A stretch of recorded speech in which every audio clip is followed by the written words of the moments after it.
Hola, hola. Buenas tardes y buenas noches, dependiendo de dónde nos estén mirando.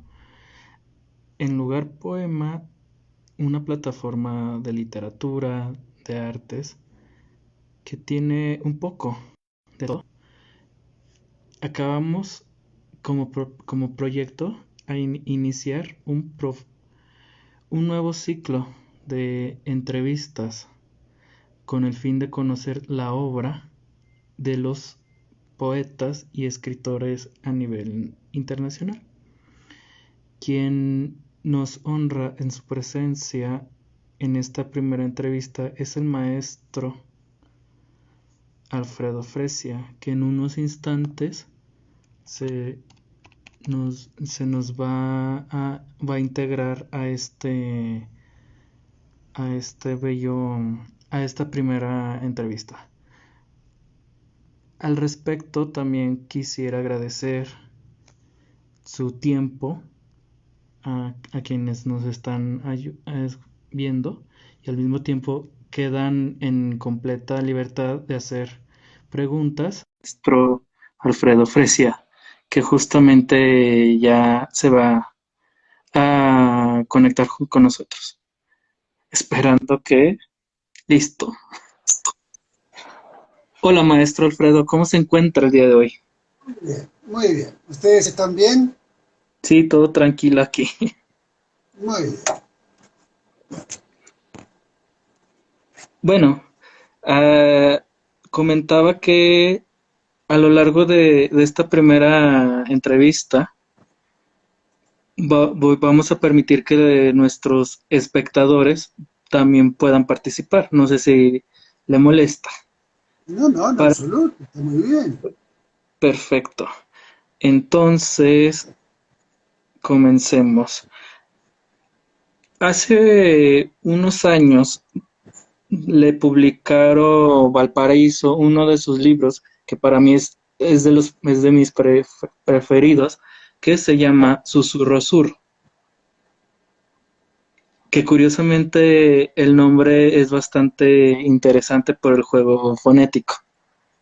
Al respecto, quiero preguntarle, ¿cómo fue el proceso de formación de este bello libro?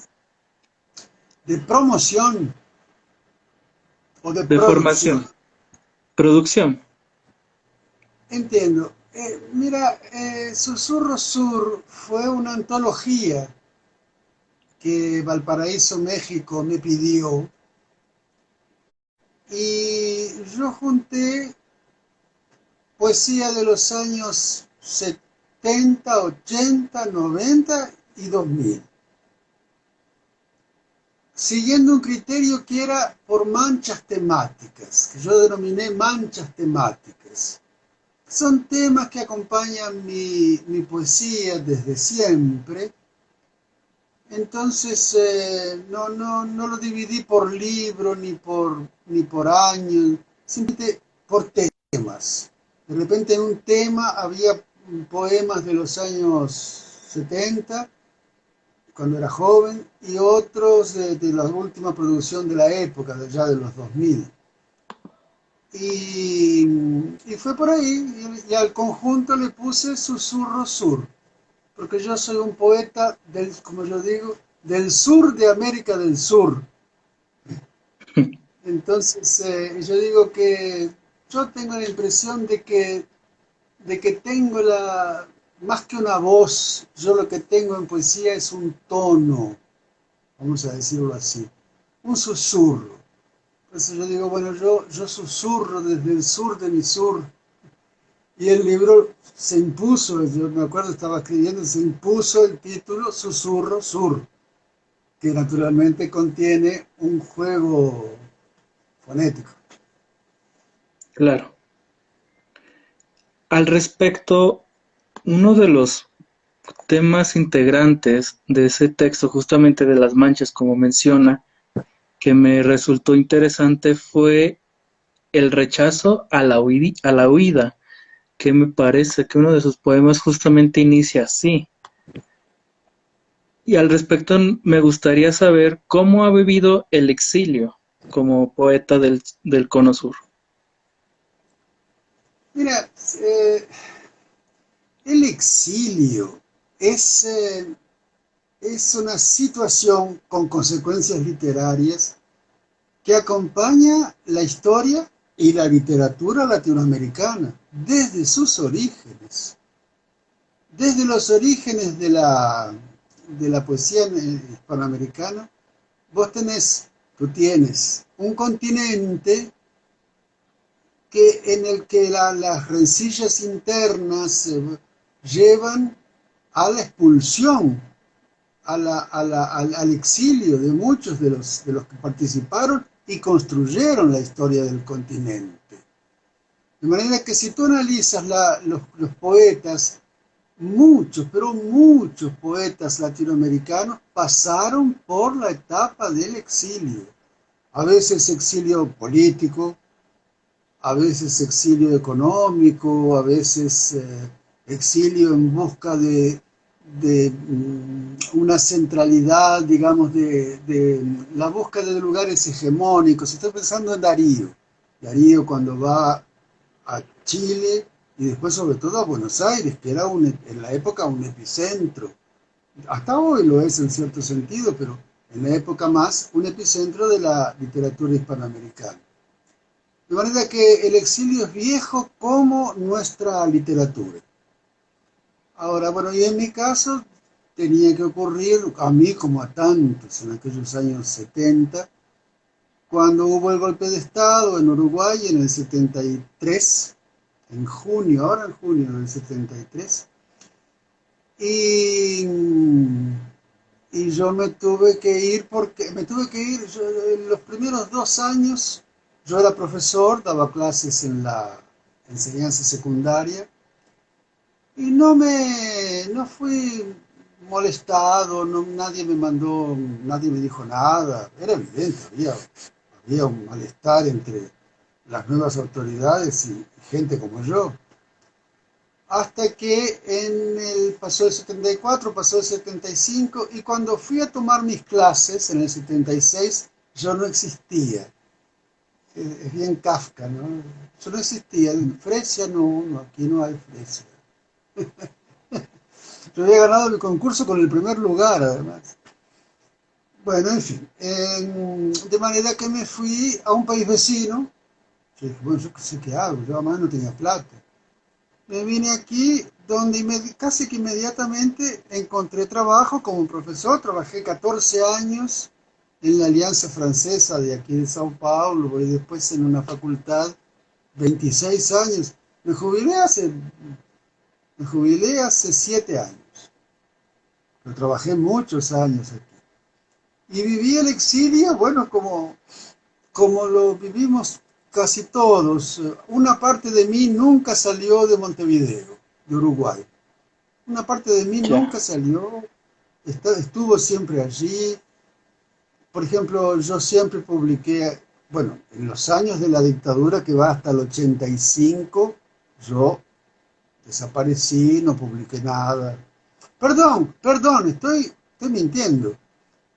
Ya al final de la dictadura, en el 82 y en el 84, publiqué 2 poemarios en Montevideo.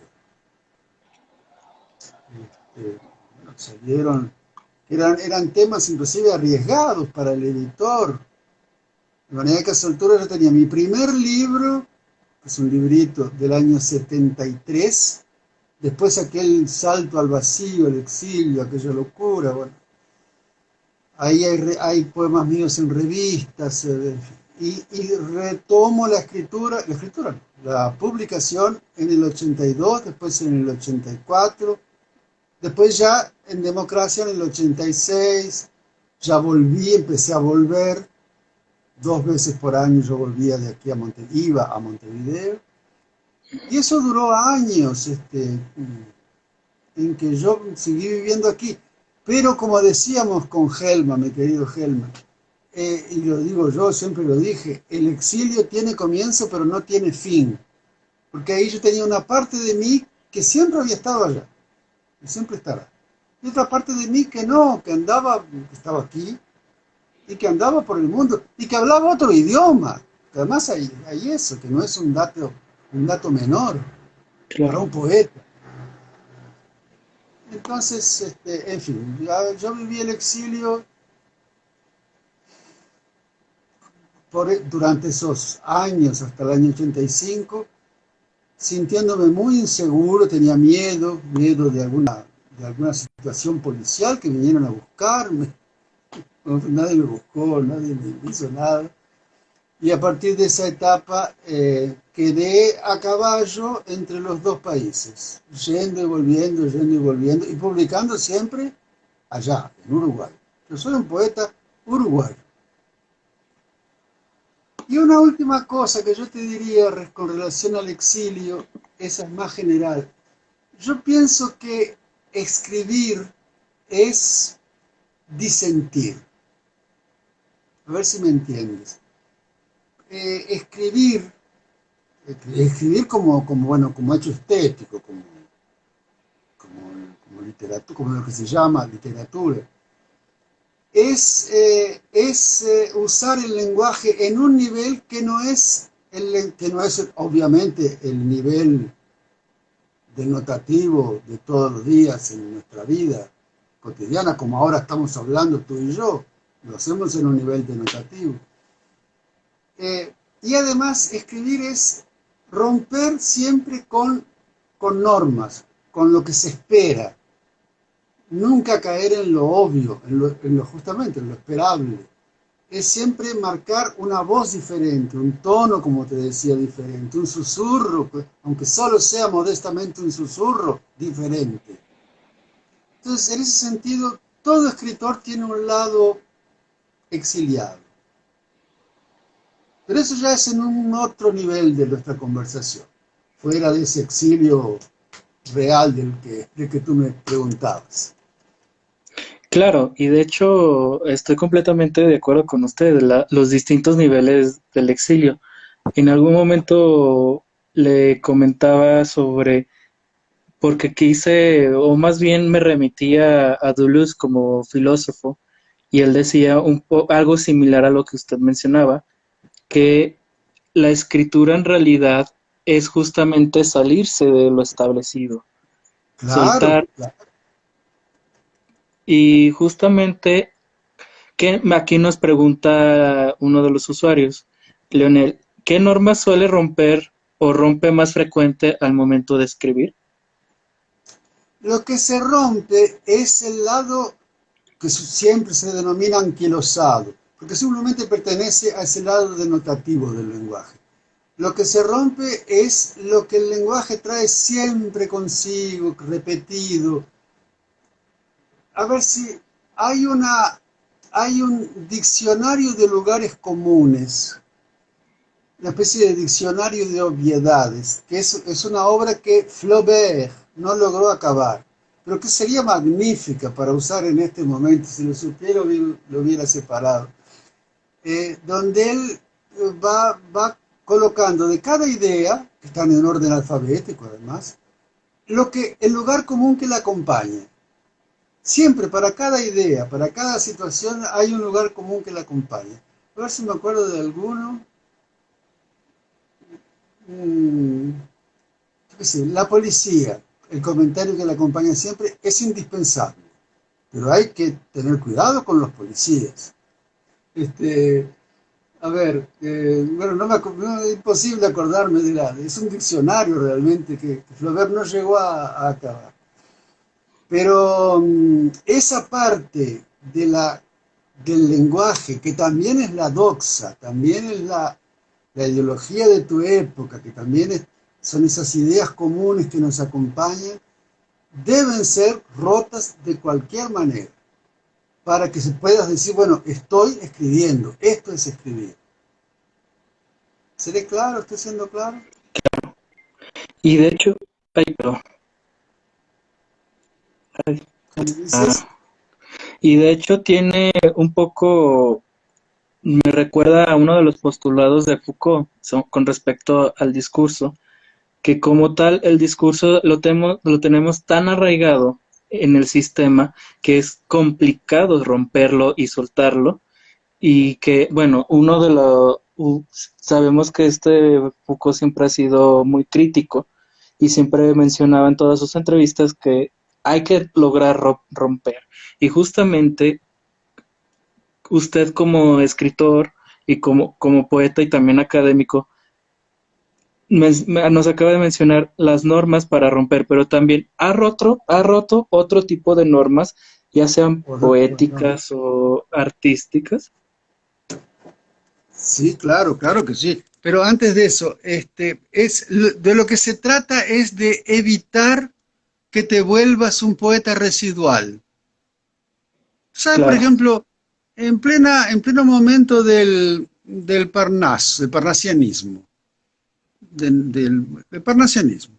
Y bueno, hubo muchos poetas, algunos muy buenos, artesanos excelentes, que trabajaron a la manera de los poetas parnasianos, Banville, qué sé yo, todos los poetas parnasianos, lo hicieron bien. El problema no está en que si lo hicieron bien o si lo hicieron mal. El tema está, y eso es lo que marca la real escritura, en que ellos se acomodaron a un modo de decir lo que tenían para decir en la estética que irían a usar, que no inventaron, que era la estética importada de los parnasianos. Ahora, hay los neobarrocos. El neobarroco fue un movimiento que tú conoces, de ahora, los 80, ya empiezan los 80, ¿sí? Los 80, después los 90, y hasta hoy hay poetas llamados neobarrocos. Muy bien, pero ciertamente muchos de estos poetas son de esa literatura residual que se inscribe en una actitud, en un modo de construir el poema, que, dicho de otro modo, no rompe con nada, que se adecua a una estética que ya tiene a esta altura una tradición. Entonces constituyen una literatura residual. Yo personalmente no tenía una estética que fuera nueva, novedosa, yo quiero ser novedoso a cualquier precio, no. Lo que tenía era temas que me eran muy íntimos y y ahí viene el tema de una voz, un tono, un modo de decir que me parece que es mío. En ese sentido yo digo, yo siempre traté de ser y trato de ser, mismo ahora de viejo, lo más fresia posible. Me deslindé de influencias, por ejemplo. Es una pregunta difícil que me hacen con frecuencia. ¿Qué influencias tuvo? Tuve tantas influencias, tanta gente, tanta literatura. Uno pertenece a una larga tradición estética y poética, ¿no? De manera que siempre tenemos figuras que yo digo que son ángeles tutelares, que son nuestros poetas y son siempre los mismos. Si mirás por aquí, aquí ya verás a Darío, por ejemplo. Es claro. imposible que un poeta latinoamericano no venga de la estirpe de Darío. Bueno, qué sé yo. Llegás a ver a Darío en aquella imagen allá. Sí, ¿Lo ves? sí, nada más que un poquito más pequeño. Es un regalo que me hicieron en Nicaragua, y un homenaje que me hicieron y que es la imagen de Darío y abajo hay algo escrito. Este, pero digo, influencias sí, todas, todo me ha influido. Todos los poetas que escribieron lo influyen a uno. A veces, claro, hay uno u otro que se destaca. Naturalmente, todo latinoamericano va a estar influido por Vallejo, lo quiera o no lo quiera. Y así son esos ángeles tutelares. Pero tú me preguntabas sobre otras rupturas en mi existencia, en mi vida, que las hubo, por cierto, claro, sí. Te quieres referir principalmente a temas de amor y sexo, ¿no? Probablemente. No, en general, realmente. Bueno, pues nada, por ejemplo, yo fui un hombre, pues yo viví de mi trabajo como todo el mundo, y mi intención nunca fue formar una familia. Yo llevé una vida, bueno, tuve grandes amores, naturalmente, pero eh, hubo ahí una ruptura con un modo de vivir que se espera, con un guión existencial que yo no quise cumplir. Yo quería escribir, y escribir exige muchas renuncias. Por ejemplo, el querer formar una familia, sea del tipo que sea. Tener un hijo. Yo hubiera querido, por ejemplo, tener un hijo ya cuando tenía por los 30 años, 30 y pocos años, estaba loco para buscar el modo de tener un hijo. Llegué a hablar con una amiga, felizmente que me dijo que no, hubiera sido un padre muy malo. Pero como que siempre tuve claro, en cambio, que ese guión existencial, el mío, no era el general. Me exigía renuncias. Hasta hoy yo vivo solo. Claro, mis grandes amigos murieron. Es un problema de la tercera edad, que es otro tema, ¿no? Cuando nos vamos quedando solos. Pero, por ejemplo, aún joven, yo siempre busqué la manera de vivir solo, porque necesitaba de eso, de la soledad, necesitaba la soledad, el silencio. Yo trabajaba mucho, así que de noche para poder escribir. Entonces, inclusive en nuestras vidas privadas, la escritura acaba, sí, acaba de un modo directo o indirecto, acaba interfiriendo, efectivamente. Y bueno, como yo abordo temas de homosexualidad, temas de ¿cómo decir?, de amor, relativos al amor finalmente, pero con formas que son diferentes de las que el guión existencial prevé, entonces también en eso mi vida tomó rumbos diferentes, no muy diferentes, pero en fin, tuve varios amores como todo el mundo tuvo. En mi caso, amores que hoy se llaman gay. En la época tenían otro nombre. Claro. Y justamente sobre eso, ese tema del amor y porque a mí, bueno, es muy constante que se les diga a los escritores, bueno, también me asumo como narrador en realidad, que se nos diga que los libros son nuestros hijos, como tal, porque realmente el proceso creativo y de producción, todo, como menciona, hay muchas renuncias, pero también hay muchos dolores. Plantear un libro implica mucho trabajo y ya literalmente cuando terminas descansas. Al respecto, ¿cuál de sus poemarios que consulté durante estos últimos días, cuál de sus poemarios considera que es su hijo predilecto? Mm, Eclipse. Eclipse. Ok. Yo tengo la edición uruguaya, tengo la argentina, está guardada. Esta es la mexicana, de Alforja, cuando existía Alforja. Esto es de un libro, esto es del año 2003. Sí. Eclipse. Fue una colección hermosísima esa. De Estaba este Conaculta y libro, Fonta, ¿no? es con Es Oculta de... Fonca y Alforja. Alforja era Ok. la editora. Sí. En fin, y en este libro yo hice una especie de antología previa a la serie propiamente llamada Eclipse. Y ese hijo del cual tú preguntas, y que me es muy caro, es esa serie de poemas, corta, no es muy larga, deben ser unos 20 poemas, que se llama Eclipse.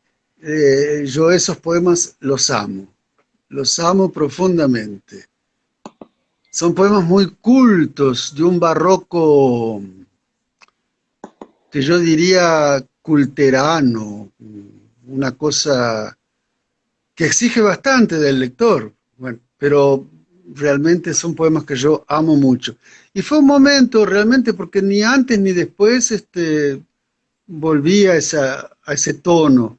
Es especialmente Eclipse un libro que en ese sentido, tal vez el más querido, los quiero a todos.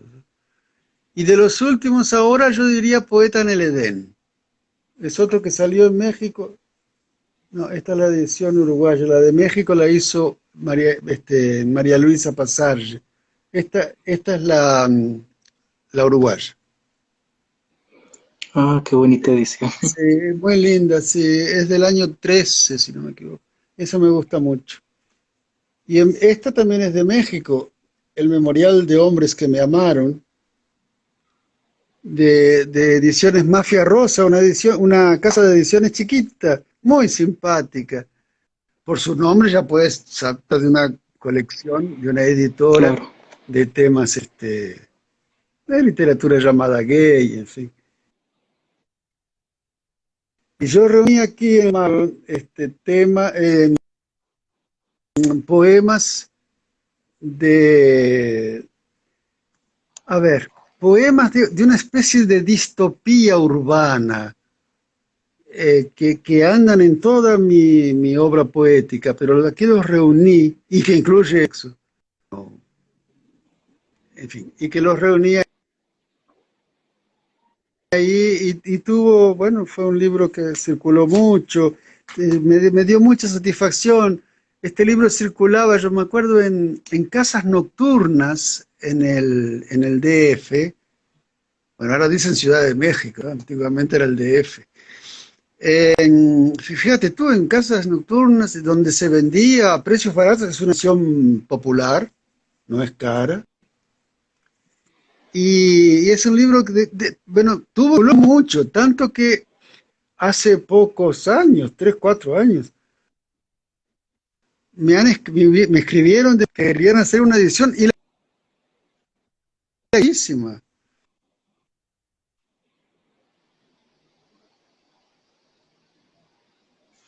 Ay, tenemos problemas. Ay, se nos fue el audio, maestro. Ah, y ahí regresó. Ah, y lo último que dije se oyó. No, no. A ver, Quedó que le buscaron para hacer una reedición del memorial. los peruanos, exactamente. Y es una universidad en Perú que hicieron una edición y es una editorial eh, que edita, y yo sé que está formada por profesores y estudiantes de una universidad, e hicieron una edición hermosísima, la tengo ahí, del Memorial de Hombres que me amaron. Ese libro circuló mucho. Después tengo libros, tú sabes que además de la poesía tengo libros de, de crónica. Tengo uno de hace unos años que se llama Ciudad de Papel, que son crónicas, inclusive crónicas sobre México, pero no solo sobre México, que es un libro que yo aprecio mucho, que también me trajo muchas acciones. Hoy en día está agotado, lamentablemente. Y ahora el último que ha salido, que es sobre roca resbaladiza. Esta es la edición argentina. La uruguaya no la tengo. Es impresionante, ya está circulando todo, pero como no hay aviones, no puedo ir a Montevideo, así que no la tengo. ¿Me están oyendo? Sí, sí estamos escuchándole, maestro. Ok, ok. Entonces, ese es mi último, yo digo mi último libro, tal vez sea el último, efectivamente. Yo ya tengo una edad avanzada, tengo 72 años y algunas dolencias, pero es el libro más reciente, salió en octubre ahora en Buenos Aires y en Montevideo fue en marzo y la pandemia paralizó todo y solo empezó a circular cuando las librerías abrieron, ahora hace un mes más o menos. Claro, Y también eso no es poesía, es un libro autobiográfico en el que, bueno, son recuerdos, el subtítulo es Recuerdos y reflexiones de un poeta. Recuerdos y reflexiones de un poeta. ¿Sí? Sí, claro. Sí, Bueno, y de la hecho, versión argentina tiene el mapa de Brasil invertido con Uruguay en la punta que parece un sombrerito, ¿no? En fin. y Es un libro de recuerdos, efectivamente, que lleva, siendo un libro de recuerdos de un poeta, evidentemente lleva a reflexiones sobre poética. Y viceversa, hay capítulos que son reflexiones sobre poéticas que traen consigo recuerdos. Entonces está realmente a caballo entre un libro de recuerdos y un libro de reflexiones personales, hechas por un poeta sobre su experiencia de poesía. Y están enlazados y es un libro que también me gusta mucho porque es el último, o por lo menos el más reciente. Me deja muy contento. Hay algún libro en Lisboa también que me gustó. Son varios, todos los libros uno los ama, Eduardo. claro, Todos los libros, tú sabes muy bien, de un modo, de otro. No me arrepiento de ninguno, de forma ninguna, ¿no? En fin, eh, es por ahí. nos escribe otra oyente, espectadora, preguntando que cuál es la manera en la cual se puede escribir poesía, puesto que ella está iniciando en la escritura de la poesía, y si también usted tiene algún taller, ya sea en línea o presencial, bueno, de momento en línea. No, yo no tengo taller ninguno y hoy estaba hablando sobre eso. Yo vengo de un tiempo en que no había talleres. Lo que había eran estudios universitarios y bueno, entonces uno aprendía en teoría literaria, algunas lecciones sobre poética. Había pequeños cenáculos que se formaban, te hablo, esto era en Montevideo en los años 60 y primeros años 70. Había en la práctica pequeños cenáculos, te decía, en algunos cafés, había un café en particular que yo frecuentaba y había poetas varios, que nos reuníamos para charlar, pero era visto al azar de los horarios. Yo llegaba a veces medio tarde y ahí estaba, por ejemplo, qué sé yo, poetas de la época que están vivos hasta hoy, porque éramos todos jóvenes en aquel momento, algunos están vivos. Pero no talleres. Los talleres empezaron, en Uruguay empezaron durante la dictadura. Ahí sí, en Claro. el periodo que va del 73 al 84, ahí como casi que de resistencia contra la dictadura, era un espacio para poder reflexionar, llevar tus poemas, etcétera, porque estaba como que todo parado, estaba como ahora con la pandemia, todo parado. Eh, entonces no soy de talleres, me han invitado, yo voy con mucho placer a charlar algunos talleres, eso me ocurre por varios países y aquí en Brasil y en Uruguay, y me da mucho placer, pero no es la experiencia que yo tengo. Y a esta muchacha lo que puedo decir es que primero es que lea mucho, que lea mucha poesía. Eso es fundamental. Es un consejo, yo no creo mucho en los consejos, pero eso con seguridad va a ser muy importante. Que lea los clásicos, que lea los del siglo de oro, que lea modernistas, que lea Darío, Asunción Silva, Gutiérrez Nájera, que lea López Velarde, que lea ya otra cosa, naturalmente, pero otros, que lea todo lo que pueda, poetas maravillosos, que lea Paz, que lea Octavio Paz, ya que está en México, pues tienen una literatura gigantesca. Que lean a Eduardo Lizalde, un poeta que yo admiro enormemente. Eduardo Lizalde. Eso lleva tiempo y para ella va a funcionar como una especie de introducción. Le va a retirar cierta parte de ingenuidad que ella puede imaginar y va a asistir y ver experiencias estéticas muy, muy hermosas, muy bellas, por decirte la verdad, que conmovedoras, cosas magníficas. Ahí sí, una vez que haya hecho eso, siempre algo le hablará más alto, algo la interpelará. Y es tal vez por ahí que ella va a comenzar a escribir. Que no se precipite, que vaya lentamente y que lea. Yo digo, la poesía exige también eso, mucho tiempo de admiración, admirar las cosas maravillosas de nuestra tradición latinoamericana, pero no solo, si ella quiere, si ella lee en otros idiomas, que lea en literatura francesa, los árabes tienen cosas maravillosas, ella pertenece a una familia árabe que lea también, los ingleses.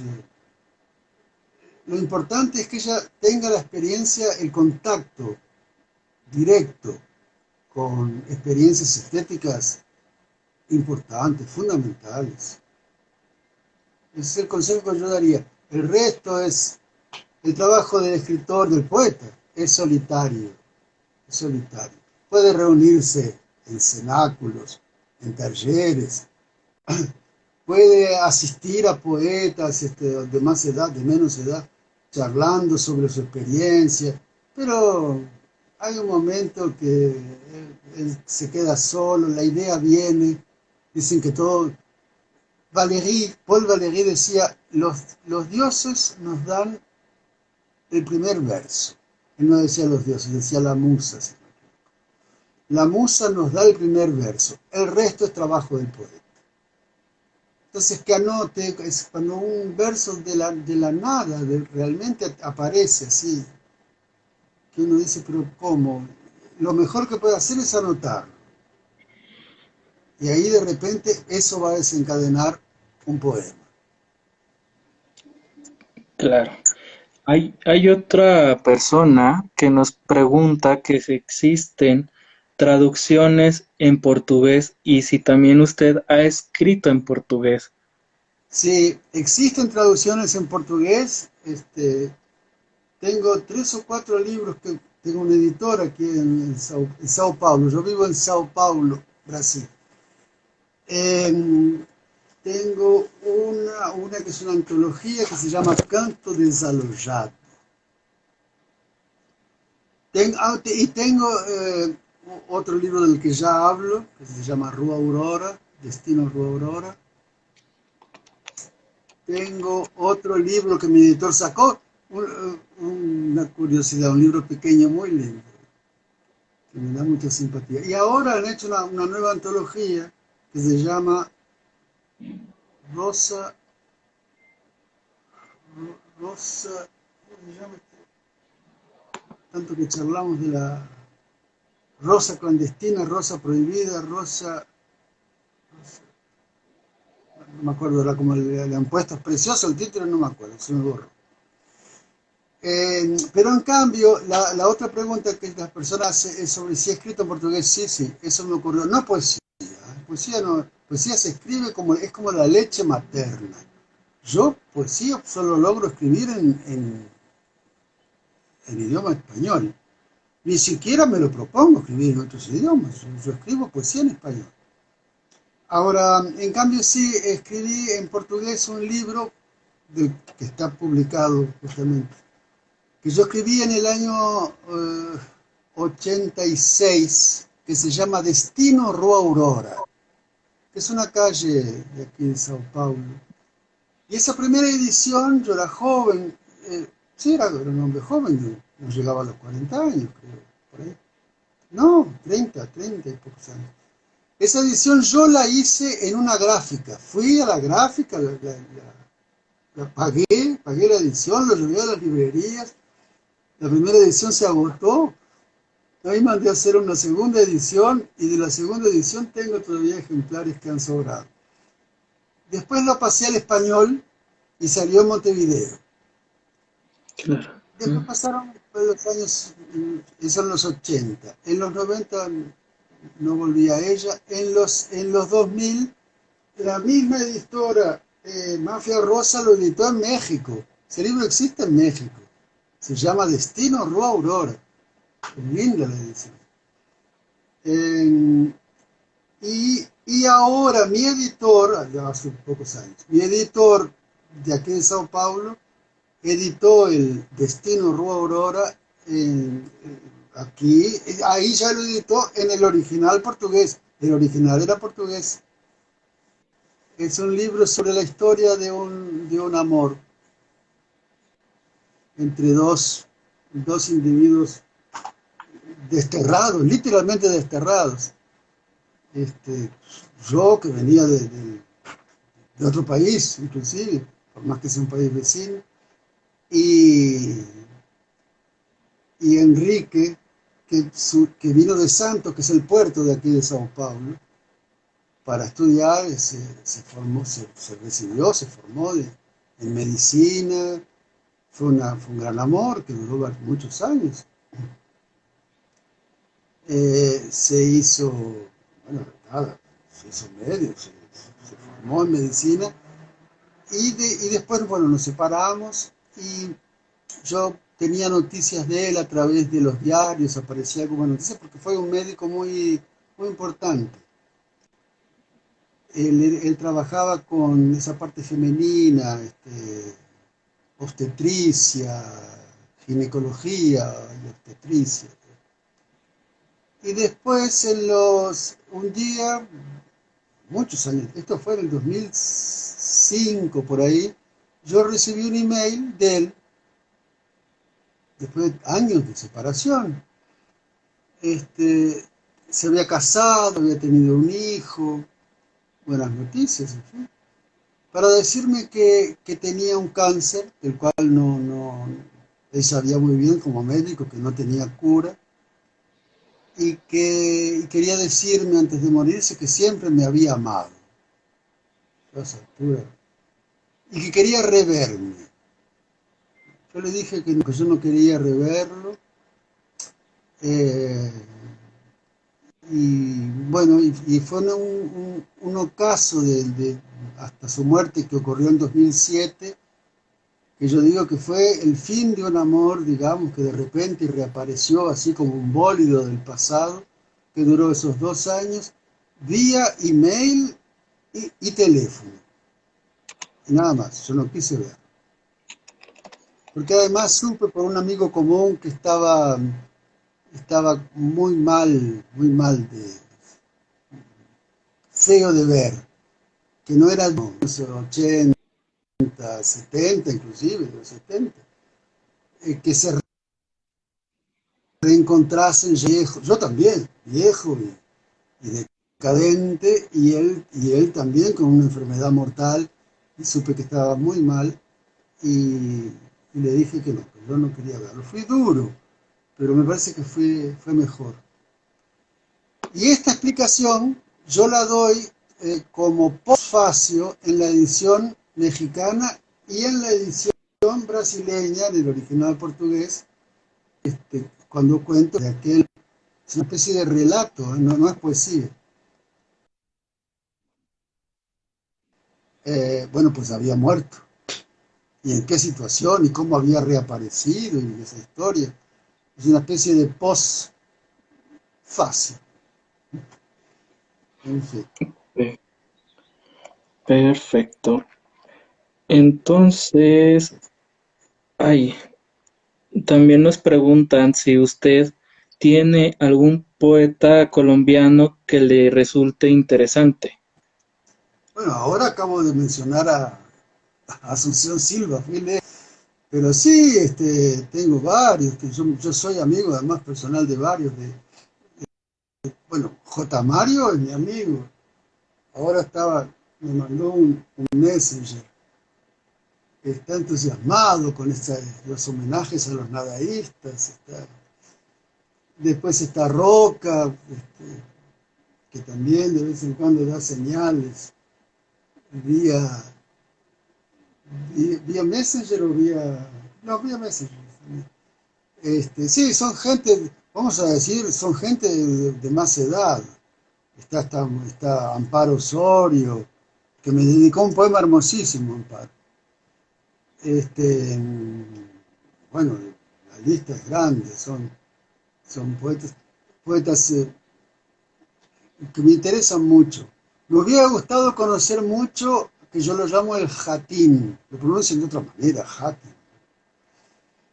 El Hatim fue un poeta que hoy se llama poeta gay. En fin, fue un individuo que tuvo una experiencia existencial muy diferenciada y escribió, es una consecuencia una cosa de la otra, pero escribió una obra realmente diferenciada. Y es una obra que me interesa mucho. Yo no lo conocí. En Montpellier, en Francia, conocí, me dijeron, un muchacho se presentó, que era un muchacho colombiano.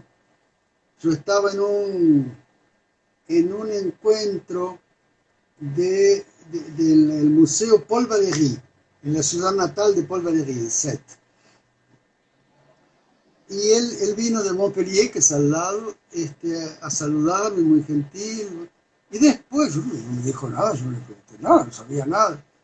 Y después me dijeron, pero este muchacho fue el último amante de Hatim. Yo no sabía. El poeta magnífico. Bueno, en fin. Y él emigró después y se fue a vivir a Francia. Y al final se fue a Montpellier, era funcionario de la intendencia, digamos, de la alcaldía de Montpellier. Es por eso, inclusive, su carácter no sé si trabajaba en la Secretaría de Cultura, que vino a saludarme al museo, al Paul Valéry. En fin, no, te cuento una historia que anecdótica, meramente anecdótica.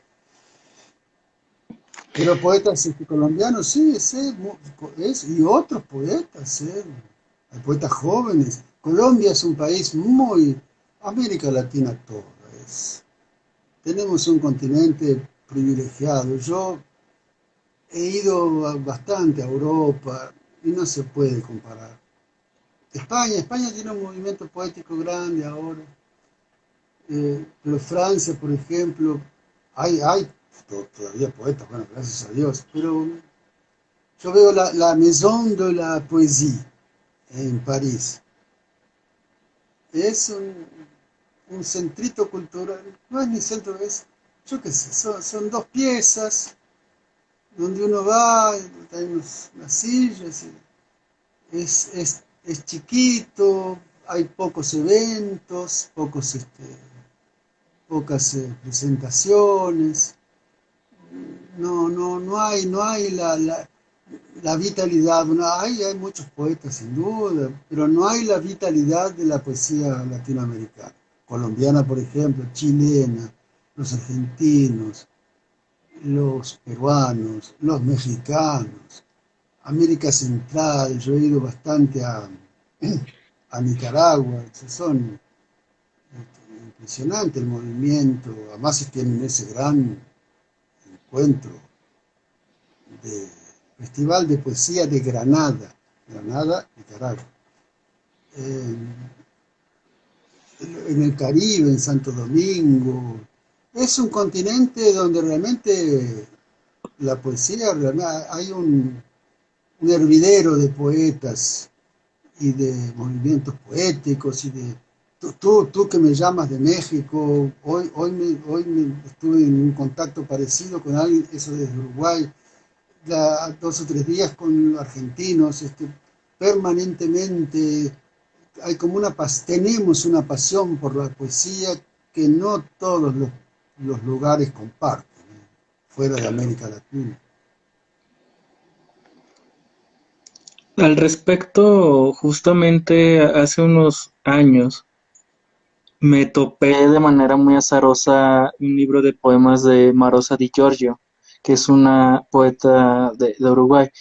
Y al respecto también nos preguntan, ¿qué otros poetas de su tierra de Uruguay y y Brasil considera oportunos para la formación de un poeta? Ahí yo vuelvo a lo que le decía a la muchacha que me preguntaba sobre cómo comenzar a escribir. Bueno, yo incluiría muchos poetas uruguayos y muchos poetas brasileños.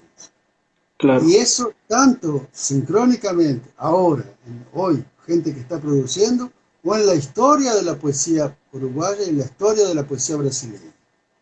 En Uruguay tú tienes una tradición, por ejemplo, de poesía femenina, hablando de Marosa, que es impresionante, es impresionante. Fíjate, en el 900, los primeros años del siglo XX, tú tienes a Delmira Agustini, una poeta extraordinaria, además cuya vida viene como a ratificar esa, ese- esa, esa vocación literaria, pero de un modo trágico. Ella muere asesinada, ella es de las primeras mujeres que se divorcian en Uruguay, en el año 14. Tal vez se divorcia en el año 13, ahora no sé. Porque el marido, ella se sigue encontrando con su marido y en julio del año 14 él la mata y se suicida. Bueno, eso para una literatura como la femenina, marcada por tantas características propias, tanto la vida como la obra, que es magnífica, de Delmira, la vuelven una especie de ícono. Delmira es un ícono de la poesía femenina. Y para no, ¿por qué no decirlo de la situación de la mujer? Después tú tienes a otra poeta, María Eugenia Vaz Ferreira, que va a morir en los primeros años 20, que es un poco la contrapartida. Delmira es de una sensualidad y tan explícita en su sensualidad que parece una poeta de hoy. Y María Eugenia no fue la soledad. Pero inmediatamente aparece en el 20 y poco, 24 creo, Juana de Barburú, con su primer libro, que fue un deslumbramiento. Y Juana de Barburú va a escribir hasta los años, publica por lo menos hasta los 60, los años 60. Y después tienes, bueno, ahora Ida Vitale, que ha ganado este premio, ¿cómo se llama? El Cervantes. Tú tienes a Idea Vilariño, tú tienes a Amanda Berenguer, y llegas a una poeta que generalmente se inscribe en la poesía de los 60, pero que produjo lo bueno y lo grande de su poesía en los 70, los 80, y hasta que muere en 2004, que es Marosa di Giorgio, que es una poesía eh, barroca. Barroca es poesía en prosa, nunca es oscura, pero es profundamente barroca porque es un lenguaje realmente que es un lenguaje totalmente, como yo decía yo, que el lenguaje tiene que eh, deslindarse. Si quieres un ejemplo, el mejor ejemplo es Marosa, ¿no? Eh, es difícil hablar sin leer un texto de ella. Fue una excelente poeta. Esa debería ser leída, y en México yo sé que es leída, por ejemplo, por esta muchacha que estaba preocupada con cómo iniciarse. Leer los poemas en prosa de Marosa, por ejemplo, o leer a Delmira, qué sé yo. que Y en Brasil, justamente, sí, que justamente en el 2018 la publicaron Los Papeles Salvajes, que es la obra reunida completa de Marosa, y es una muy bella edición en realidad. sí, sí, sí, sí, sí. No, no, y es un libro, es una obra a la que puedes entrar por varios lugares, por los lugares que quieras. No es una obra que te obligue a seguir un orden cronológico, no. Entras por donde quieres, que te va a llevar por muchos caminos que te van a sorprender. Es magnífico. La última etapa de ella fue poesía erótica, con algunos animales. Rosa era una figura de una delicadeza, de un tratamiento, una sabiduría en el tratamiento del lenguaje. Fue una figura magnífica. No, nuestro continente es muy generoso, muy generoso. En México la lista no acabaría nunca. De poesía femenina también, y la masculina también. Inútil decirte que yo amo a Villaurrutia, a Novo, a los contemporáneos, todos. Es evidente, pero toda la poesía mexicana es magnífica. Por lo menos tiene poetas que son gigantes. Pero eso lo reencuentras en casi todo el continente. Principalmente en centros hegemónicos, tipo Buenos Aires, México, Santiago. Los chilenos tienen 2 premios Nobel, a Gabriela Mistral y Neruda. Los dos ganaron el Nobel. No lo comparte con ustedes tienen de Nobel, tienen a Octavio Octavio. Paz. Los peruanos tienen nada menos que a Vallejos, a Vallejos. Y tienen a Cisneros, que ahora se ha muerto. Yo participé del jurado de un premio internacional Pablo Neruda hace unos años en Santiago, y le dimos el premio por su trayectoria, había grandes poetas, como te puedes imaginar, y se lo dimos a Cisneros, lo que me dejó contento porque después, 2 o 3 años después, se murió. Él se quedó alegre, no se cuidaba, en fin, murió de Nestrosa. Nestrosa era un gran poeta también, de los peruanos, y los colombianos, y en Venezuela, América Central, la lista no acaba más. Claro. Ya un poco para ir cerrando esta entrevista, y a propósito de su texto sobre Roca Resbaladiza, había mencionado que como tal era recuerdos y reflexiones que usted fue escribiendo en torno, me imagino, en la vida. Al respecto, para cerrarlo, para usted, ¿qué es la memoria a partir de su lectura? Es una elección. Leer en latín, legere, quiere decir elegir. Muy curioso, muy interesante. Legere quiere decir elegir. Cuando uno lee, uno elige. La memoria es una lectura. La memoria elige. Cuando ella lee en el pasado, lo que hace es elegir. Tanto que literalmente uno olvida muchas cosas que no quiere más recuperar y que pueden naturalmente reaparecer, hablando de esos bólidos que vienen del pasado, un día reaparecen efectivamente cuando ya están olvidados y enterrados, efectivamente, eso también puede ocurrir. El pasado se mueve mucho más de lo que uno imagina. El pasado no es un museo fijado para siempre. El pasado se mueve, hay vida en el pasado. Los personajes cambian sus papeles, figuras que uno no, no, no les otorgaría mayor simpatía, de repente uno empieza a entender que ocuparon un espacio especial en nuestras vidas, sí, que tuvieron importancia, y viceversa, seres que nos parecían centrales y que ocupaban nuestra memoria, de repente caen en una especie de casi de abismo, de olvido, ¿no? Porque pasan por su etapa de inexistencia. El pasado se mueve mucho, mucho más.